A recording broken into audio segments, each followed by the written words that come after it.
2026 மட்டுமல்ல 2036 வரை திமுக ஆட்சிதான் அமையும் என முதலமைச்சர் மு.க.ஸ்டாலின் தெரிவித்த கருத்திற்கு பாஜக மாநில தலைவர் நயினார் நாகேந்திரன் பதிலடி கொடுத்துள்ளார். 5 மணிக்கு வேலூரிலிருந்து நாங்கள் திருப்பத்தூருக்கு புறப்பட்டோம். இந்த திருப்பத்தூர் வந்து சேருவதற்கு 6 மணி நேரம் ஆச்சு. 5 மணிக்கு எங்களுடைய பயணம் தொடங்கி 11 மணிக்கு திருப்பத்தூர் வந்து நாங்கள் முடிவடைய பயணத்தை முடித்தோம்.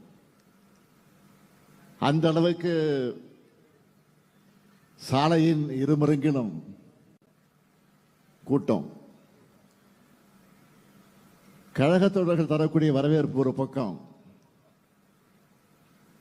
அதையும் தாண்டி பொதுமக்கள், இளைஞர்கள், தாய்மார்கள், மாணவர்கள், மாணவியர்கள், விவசாயிகள், தொழிலாளிகள், இப்படி பல்வேறு தரப்பட்ட மக்கள் தந்த வரவேற்பு. இந்த வரவேற்பை பார்க்கிற போது நான் கொஞ்சம் இருமாப்போடு பெருமையோடு தெரிவிக்க விரும்புவது என்னவென்று கேட்டால்,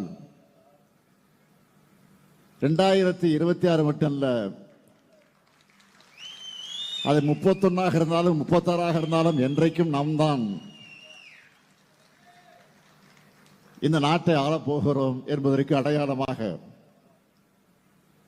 மக்கள் தந்திருக்கக்கூடிய வரவேற்பு எடுத்து காட்டியிருக்கிறது.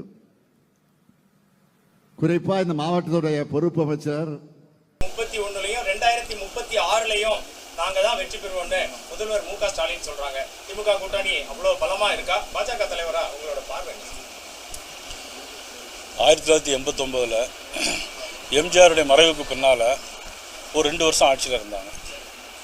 91ல் அம்மா ஆட்சிக்கு வந்தாங்க. அப்புறம் 96ல் ஆட்சிக்கு வந்தாங்க. தொடர்ந்து அவங்க ஆட்சியில் இல்லை. 2001ல் அம்மா ஆட்சிக்கு வந்தாங்க.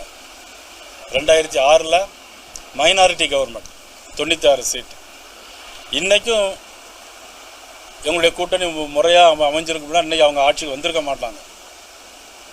ஆனால் 2011லேயும் அம்மா தான், 2016லேயும் அம்மா தான் ஆட்சிக்கு வந்தாங்க. தொடர்ந்து வரலாறு மாறப்போவது கிடையாது. அதனால் அவர்கள் சொல்வதை மக்கள் ஏற்றுக்கொள்ள மாட்டார்கள். அவருடைய கலைஞர், மதிப்புக்குரிய முதலமைச்சர், இன்றைய முதலமைச்சர் ஸ்டாலின் அவர்கள், மதிப்புக்குரிய துணை முதலமைச்சர் அவர்கள், இந்த மாதிரி குடும்ப ஆட்சியை மக்கள் இன்னும் நிச்சயமாக விரும்ப மாட்டாங்க. அதுக்கு அடுத்தாலையும் ஆட்கள் தயாராகிட்டு இருக்காங்க. அதை நிச்சயமாக யாரும் விரும்ப மாட்டாங்க.